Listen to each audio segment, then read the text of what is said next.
Bienvenidos al canal. Hoy te traigo una historia real, oscura y profundamente triste. Un caso que mantuvo a una comunidad entera en vilo durante más de 3 décadas.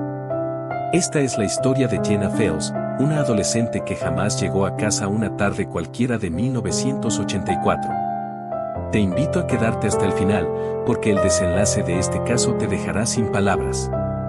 Era la tarde del 5 de abril de 1984, en la tranquila ciudad de Pleasanton, California. Las clases acababan de terminar en la Fort Hill High School, y decenas de estudiantes caminaban por las calles rumbo a casa, charlando y riendo como cualquier día normal. Entre ellos estaba Jenna Fields, una joven de 14 años con cabello castaño claro y una sonrisa tímida, que había decidido tomar un atajo por un sendero cercano al arroyo. Tina era una chica reservada, amante del arte y los animales. Sus profesores la describían como amable y tranquila, aunque sus amigos sabían que no lo tenía fácil. En el colegio sufría burlas constantes de algunos compañeros, algo que la había vuelto más callada con el tiempo. Pero aquella tarde, todo lo que quería era llegar rápido a casa, comer algo y ponerse a dibujar. El camino que eligió era conocido entre los estudiantes como Mallard Canyon Road, un sendero de tierra que conectaba la escuela con un vecindario cercano. Aunque algunos evitaban pasar por ahí por ser un sitio algo solitario, Tina lo había usado varias veces antes. No sabía que esa decisión marcaría el fin de su vida. Eran cerca de las 3:30 cuando varios automovilistas vieron algo extraño a un costado de la carretera. Una figura en el suelo, inmóvil. Al acercarse, el horror se apoderó de todos. El cuerpo de Jenna Fields yacía tendido entre la hierba. Había sido apuñalada 14 veces. Su mochila estaba cerca, con algunos papeles dispersos, y no había señales de abuso sexual. La noticia corrió como un relámpago. Pleasanton, una ciudad conocida por su calma, se sumió en el miedo. Los padres recogieron a sus hijos del colegio con terror. Nadie podía creer que algo tan brutal hubiera ocurrido en pleno día y tan cerca de casa. Los detectives del departamento de policía de Pleasanton llegaron de inmediato. Sellaron el área, recogieron pruebas, tomaron fotografías. Pero en los años 80, la tecnología forense era limitada, y lo poco que hallaron no les dio respuestas. No había testigos, no había huellas claras, y el arma homicida nunca apareció.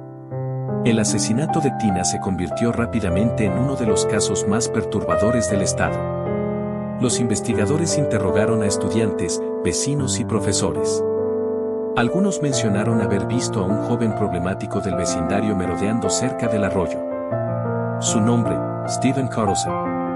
Pero en aquel momento, nadie podía probar nada. Los días posteriores al crimen fueron una pesadilla para la comunidad.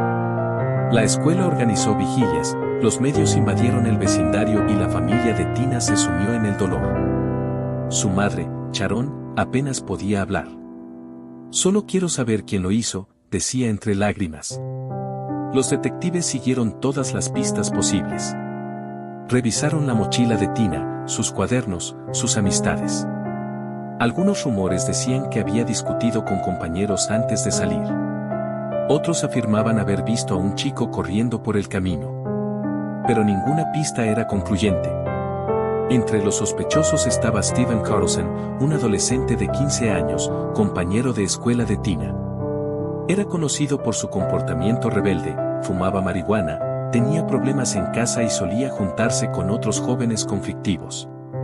Algunos lo describían como el tipo que buscaba pelea por nada.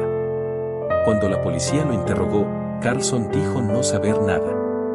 Alegó que estaba en otro lugar y no había visto a Tina. Sin pruebas físicas ni testigos confiables, lo dejaron libre.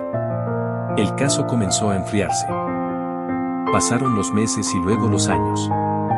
La carpeta del caso Jenna Fields se fue llenando de polvo. Pleasanton quiso olvidar, pero la madre de Tina jamás lo hizo. Cada aniversario del crimen, colocaba flores en el lugar donde su hija fue encontrada. Mientras tanto, Stephen Carlson continuó su vida, pero no de la mejor manera. Sus problemas con las drogas se intensificaron, sus arrestos por delitos menores aumentaron, y su temperamento violento lo acompañó siempre. Muchos en la comunidad lo veían como un chico perdido, sin imaginar que quizás también era un asesino.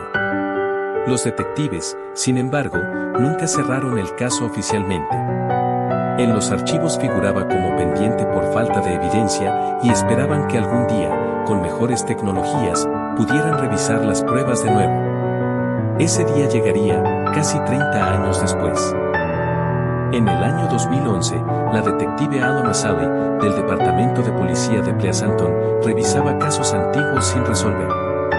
Cuando tomó la carpeta de Tina Files, algo la estremeció. El crimen seguía sin justicia, pero aún conservaban varias evidencias en almacenamiento, entre ellas, la ropa de la víctima. Maselli decidió enviarlas al laboratorio forense del estado para nuevas pruebas de ADN. La ciencia había avanzado enormemente desde los años 80, y ahora, una simple muestra podía revelar lo que antes era invisible. Semanas después, los resultados llegaron. En la ropa de Tina, específicamente en una mancha de sangre seca, los científicos hallaron un perfil genético. Lo ingresaron en la base de datos nacional, y saltó una coincidencia. El ADN pertenecía a Steven Carlson, aquel adolescente que en 1984 había sido uno de los principales sospechosos. En ese momento, Carlson ya tenía 43 años y cumplía condena por posesión de drogas en una prisión de California. Los detectives no lo dudaron, viajaron hasta el penal y lo interrogaron nuevamente. Steven parecía sorprendido, pero también nervioso. Negó todo al principio, alegando que era inocente, que él también había sido amigo de Tina. Sin embargo, la evidencia científica era irrefutable. El caso se reabrió oficialmente, y en septiembre de 2011, Steven Carlson fue arrestado por el asesinato de Tina Files. La noticia conmocionó a todo Pleasanton. Después de casi 3 décadas, el misterio comenzaba a resolverse. El juicio no tardó en llegar, y con él, los recuerdos, los testigos y las heridas del pasado. Durante el juicio, la fiscalía presentó pruebas contundentes. El ADN, las inconsistencias en las declaraciones de Carlson y el testimonio de varios excompañeros de escuela que recordaban su comportamiento violento y su obsesión con Tina. Algunos afirmaron que la había insultado e intimidado en más de una ocasión. Carlson se mostró desafiante. Sus abogados intentaron argumentar que el ADN pudo haberse transferido por contacto casual, que no había testigos del crimen y que la evidencia era circunstancial. Pero la fiscalía insistió, solo él tenía el motivo, el acceso y la oportunidad. El jurado deliberó durante varios días. Cuando regresaron a la sala, el silencio era absoluto.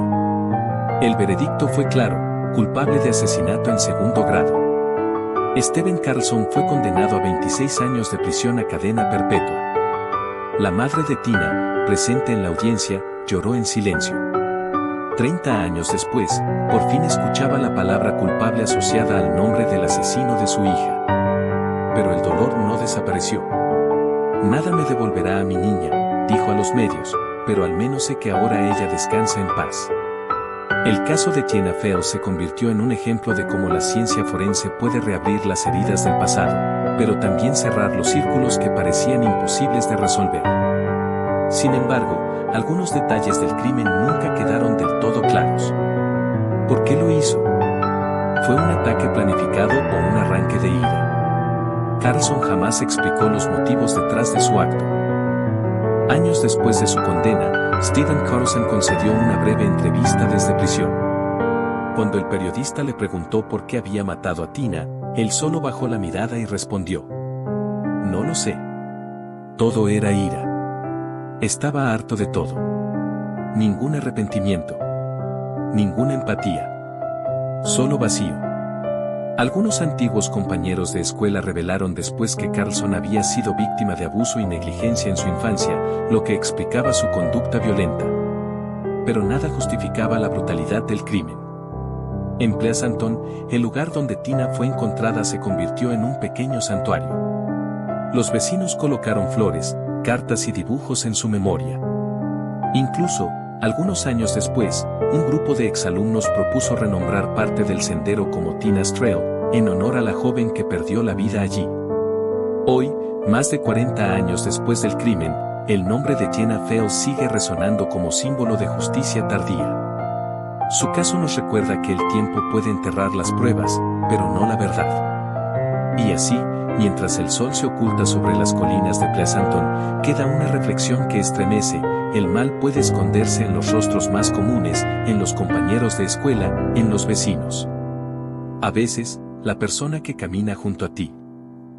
El asesinato de Tina Fales dejó una herida que, incluso con la justicia servida, nunca terminó de cerrar.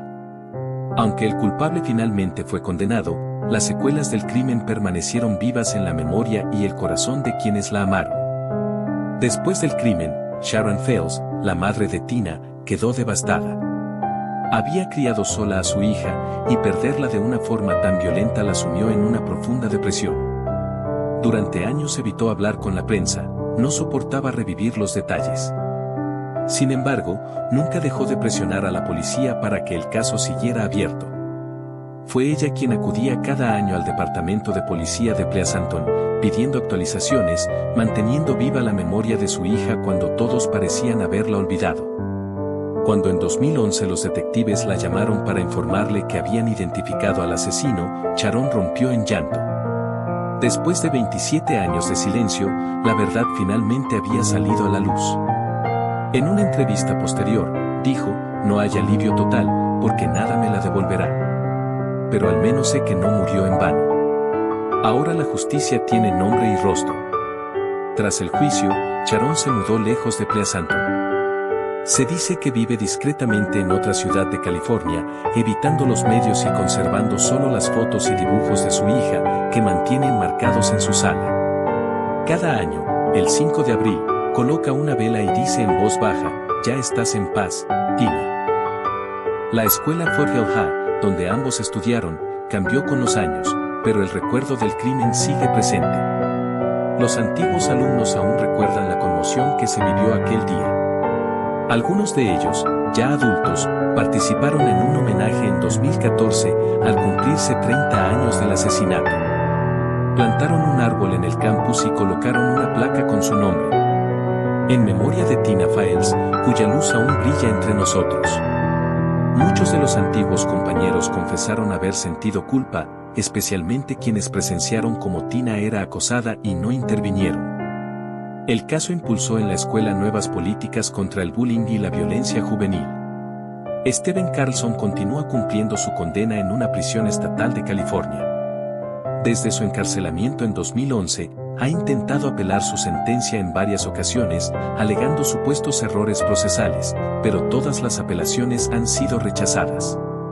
Según los registros judiciales, no ha mostrado señales de arrepentimiento. Algunos exguardias que lo conocieron aseguran que pasa gran parte del tiempo solo, dibujando o escribiendo, pero rara vez habla de su crimen. En 2019, durante una audiencia de revisión, Carlson volvió a insistir en su inocencia, asegurando que el ADN solo probaba que había tenido contacto con Tina, no que la hubiera matado. El juez desestimó sus declaraciones. Hasta hoy, sigue recluido y no es elegible para libertad condicional antes del año 2036, cuando tendrá más de 60 años. Pese al paso del tiempo, la historia de Tina ha dejado una huella duradera. Su caso es estudiado hoy en universidades y academias de criminalística como un ejemplo de justicia retrasada pero alcanzable, gracias a los avances del ADN y la perseverancia de una familia que nunca se rindió. En Pleasanton, el lugar donde fue hallada se conoce ahora entre los vecinos como Tina's Trail. No hay cartel oficial, pero todos saben de qué se trata. A menudo se ven flores frescas y cintas lilas colgadas de los árboles, dejadas por desconocidos. Cada gesto es un recordatorio de que la memoria de Tina no se apaga. La familia Fales nunca volvió a ser la misma. El asesinato cambió su historia, pero también dejó una lección de coraje y resistencia. A Sharon, su madre, le tomó años volver a sonreír. Hoy vive tranquila, alejada de los reflectores, pero mantiene contacto con algunos de los investigadores que trabajaron en el caso. De vez en cuando, recibe cartas de jóvenes estudiantes que conocen la historia y le escriben palabras de apoyo. En entrevistas recientes, Sharon ha dicho que lo único que desea es que se recuerde a su hija no por cómo murió, sino por cómo vivió, una adolescente dulce, con talento para el arte y sueños que nunca pudo cumplir. Han pasado más de 4 décadas desde aquel día en que Tina no regresó a casa. Pero su historia sigue viva, recordándonos que el tiempo puede ser un enemigo o un aliado. Que a veces la verdad tarda en llegar, pero llega. Y que incluso cuando el silencio se impone, siempre hay alguien dispuesto a romperlo. Porque en Pleasanton, bajo el susurro de los árboles que bordean el viejo sendero, aún parece escucharse la voz de una niña que un día dijo: «Ya voy a casa, mamá». Y aunque nunca llegó físicamente, su recuerdo sí lo hizo. Y allí, en cada flor, en cada vela y en cada historia contada, Tina Fey sigue volviendo a casa. Gracias por acompañarme en este viaje a través del tiempo y la tragedia. Si te gustó este relato y quieres seguir descubriendo los casos más misteriosos y escalofriantes del mundo real, no olvides suscribirte al canal, dejar tu like y activar la campanita para que no te pierdas los próximos episodios. Esto fue el caso de Tina Fey, el silencio que habló con el ADN. Hasta la próxima.